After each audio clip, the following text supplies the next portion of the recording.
প্রিয় শিক্ষার্থী বন্ধুরা, আগের ক্লাসে আমি অংশীদারি ব্যবসায়ের হিসাবের মূল সংজ্ঞা এবং মৌলিক কিছু বিষয় নিয়ে আলোচনা করেছি। আজ আমি অংশীদারি ব্যবসায় হিসাবের গুরুত্বপূর্ণ একটা বিষয় নিয়ে আলোচনা করব। সেটি হচ্ছে লাভ লোকসান আবন্টন হিসাব বা লাভ লোকসান বন্টন হিসাব। তো প্রিয় শিক্ষার্থী, আমি কয়েকটি ক্লাস দেওয়ার মাধ্যমে অংশীদারি ব্যবসায়ের হিসাব অধ্যায়টি শেষ করে দিব। তো আমার সাথে থাকার জন্যে আমার চ্যানেলটি সাবস্ক্রাইব করেন এবং পাশে থাকা বেল বাটনটি অন করে দেন। তো যা বলছিলাম, আজ আমি আলোচনা করব লাভ লোকসান আবন্টন হিসাব বা লাভ লোকসান বন্টন হিসাব নিয়ে। তো প্রথমে আমি বলে দিচ্ছি যে লাভ লোকসান আবন্টন হিসাবটা কি। দেখেন, আমরা যে ব্যবসা করব, অংশীদাররা যে ব্যবসা করবে সেটাতে আমরা অবশ্যই আশা করি আমাদের লাভ হবে। তো আমাদের এই যে ব্যবসায় লাভ হইল, লাভটাকে অংশীদারদের মাঝে বন্টন করার উদ্দেশ্যে আমরা যে হিসাবটা প্রস্তুত করি সেটাই হচ্ছে মূলত লাভ লোকসান আবন্টন হিসাব বা লাভ লোকসান বন্টন হিসাব। আচ্ছা, তো আপনারা আমার পিছনে দেখতে পাচ্ছেন যে আমি লাভ লোকসান আবন্টন হিসাবে একটি ছক তৈরি করে রেখেছি, যে ছকটি আপনাকে সাহায্য করবে পরীক্ষার হলে প্রশ্ন উত্তর করতে। এই ছকটা যদি আপনারা একটু ভালো করে মনে রাখতে পারেন বা বুঝে যান, তাহলে পরীক্ষায় আপনাদের অংশীদারি ব্যবসা হিসাব থেকে যেই প্রশ্ন হবে সেটার আপনারা উত্তর করতে পারবেন। সাধারণত লাভ লোকসান আবন্টন হিসাব বা লাভ লোকসান বন্টন হিসাবটা আপনাদের খতে আসে। আপনাদের তো 3টা কোশ্চেন হয়, ক, খ, গ। তো সাধারণত খতে এই প্রশ্নটা আপনাদের হয়। তো আমি আশা করি আপনাদের আজকে পুরো ভিডিওটা সুন্দরভাবে দেখলে আপনাদের পুরো এই লাভ লোকসান আবন্টন হিসাবটা কিভাবে তৈরি করে সেটা ক্লিয়ার হয়ে যাবে। আচ্ছা, তো আমি এখানে উপরে লিখেছি লাভ লোকসান আবন্টন হিসাব। আপনারা এখানে উপরে অংশীদারদের নামগুলো একটু লিখে নেবেন। আচ্ছা, তো লাভ লোকসান আবন্টন হিসাবে দুটি পক্ষ থাকে। একটা হচ্ছে আপনার ডেবিট পক্ষ, আমি এখানে ডিআর লিখেছি ডেবিট, আর একটা হচ্ছে ক্রেডিট পক্ষ, এখানে আমি সিআর লিখে দিয়েছি। এখন আপনারা সবাই জানেন হিসাব বিজ্ঞানে প্রতিষ্ঠানের সকল ব্যয়গুলো কিন্তু ডেবিটে যায় আর প্রতিষ্ঠানের সকল আয়গুলো বসে ক্রেডিটে। এখানেও ঠিক একই রকম। আপনি যখন লাভ লোকসান আবন্টন হিসাব বা বন্টন হিসাবটা তৈরি করবেন, আপনি দেখবেন যে প্রতিষ্ঠানের যত ব্যয় আছে, প্রতিষ্ঠানের যত খরচ আছে, সবগুলো বসবে লাভ লোকসান আবন্টন হিসাবে ডেবিট পাশে বসবে, আর প্রতিষ্ঠানের যত আয় হবে সেগুলি বসবে লাভ লোকসান আবন্টন হিসাবে ক্রেডিট পাশে। আচ্ছা, এবার আসি আমরা, আপনাদের পরীক্ষায় যখন প্রশ্ন হয় অংশীদারি ব্যবসার প্রতিষ্ঠান, আপনার যে প্রশ্নটা হবে পরীক্ষায়, ওটাই কিন্তু অ্যাকচুয়ালি অংশীদারদের মূলত চুক্তি। ঠিক আছে, ওটাই চুক্তি, ওই অনুযায়ী আপনাকে অঙ্কটা করতে হবে, প্রশ্ন সমাধান করতে হবে। এখন অংশীদারি ব্যবসা প্রতিষ্ঠানের লাভ লোকসান আবন্টনটা কোথা থেকে শুরু হয়? প্রথম শুরু আপনি কিভাবে করবেন? প্রথম শুরু হয়, আপনি আপনার যে কোশ্চেন থাকবে, কোশ্চেন যেটা সেটাই তো চুক্তি, তো সেটার একদম নিচে দেখবেন যে লেখা আছে যে অংশীদারি ব্যবসায়ে নিট লাভ হইল এত টাকা। ঠিক আছে, এটাই হচ্ছে আপনার শুরুর পয়েন্ট। আচ্ছা, তো প্রথমে একদম আপনি ক্রেডিট পাশে উপরে লিখবেন লাভ লোকসান হিসাব, লিখে ব্র্যাকেটে লিখবেন নিট লাভ। লাভটা আপনি ক্রেডিট পাশে লাস্টের ঘরে, ক্রেডিট পাশে দুটো ঘর আছে, লাস্টের ঘরে আপনি বসিয়ে দিবেন। এই আপনার অঙ্কটা শুরু হইল।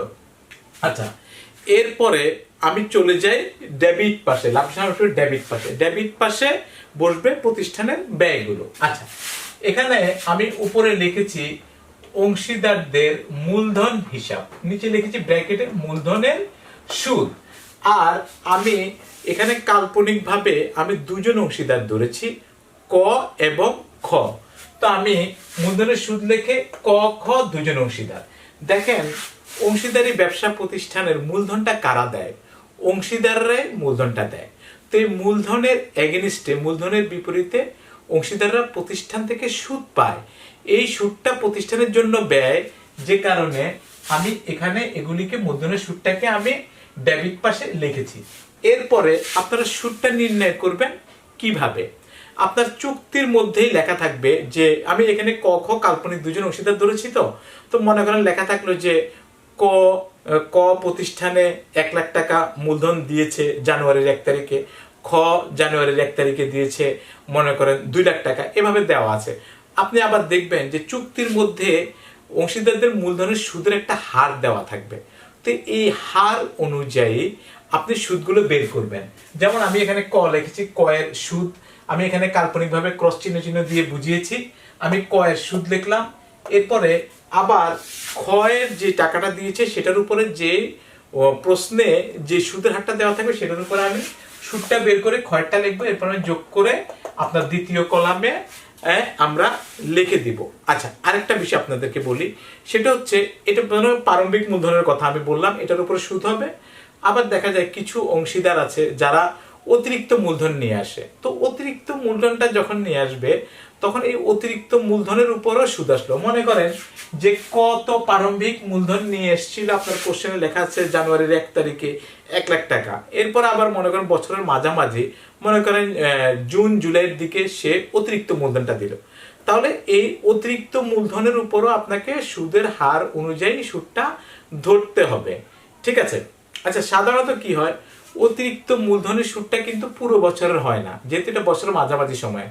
যদি বছরের মাঝামাঝি সময়ে তাহলে 6 মাসের সুদ হবে। এভাবে আপনারা সময়টা ক্যালকুলেশন করে সুদটা নির্ণয় করবেন।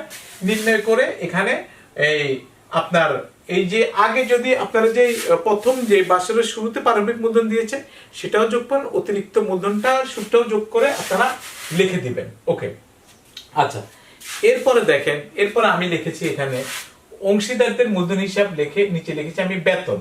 এখানে বেতন প্রতিষ্ঠানের জন্য খরচ, এই কারণে এটা ডেবিট পাশে বসবে। এখন এখানে প্রতিষ্ঠানের দুইজন অংশীদার আমি ধরেছি ক এবং খ। আচ্ছা, ধরলাম দুইজন অংশীদারই প্রতিষ্ঠান থেকে বেতন পাবে, যা চুক্তিতে লেখা থাকবে।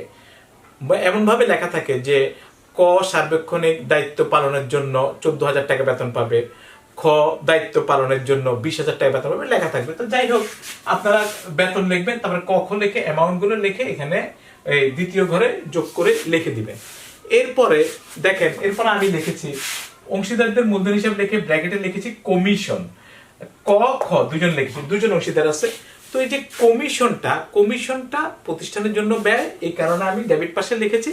এখন আপনাদের কোশ্চেনে লেখা থাকে, যেমন বলা থাকতে পারে যে ক খ ব্যবসায়ের বিক্রয়ের উপরে বা যে কোনো একটা অ্যামাউন্টের উপরে, এটা প্রশ্নে লেখা থাকবে যে সে 10% হারে কমিশন পাবে, তাহলে আপনি ওই কমিশনটা ওই টাকার উপরে, যে টাকাটা বলবে ওই টাকার উপরে কমিশনের হার দিয়ে কমিশনটা নির্ণয় করে আপনি কয়ের জায়গায় লিখবেন যে মানে এখানে একজনও পাইতে পারে কমিশন, দুজনও পাইতে, ওটা কোশ্চেন আপনার চুক্তি অনুযায়ী।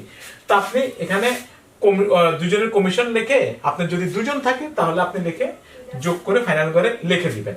আচ্ছা, এই পাঁচটা আমি আপাতত ডেবিট পাঁচটা, একটা আইটেম আমাদের বাকি আছে মুনাফার অংশ, এটা আমি একটু পরে বলছি। আচ্ছা, এরপর আমি আমার ক্রেডিট পাশে চলে আসি। ক্রেডিট পাশে কোনগুলো আসবে আমি বারবারই বলছি, ক্রেডিট পাশের প্রতিষ্ঠানের আয়গুলো।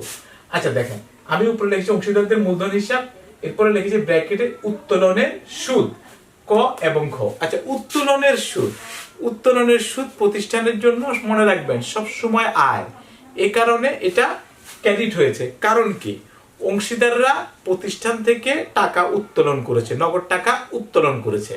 উত্তোলন করলে ওই উত্তোলনের সময় ধরে সুদের হার আপনার চুক্তিতে দেওয়া থাকবে বা প্রশ্নে দেওয়া থাকবে, ওটা ধরে আপনি উত্তোলনের সুদটা নির্ণয় করে এখানে লিখে টোটাল করে দিবেন। এরপরে আমি লিখেছি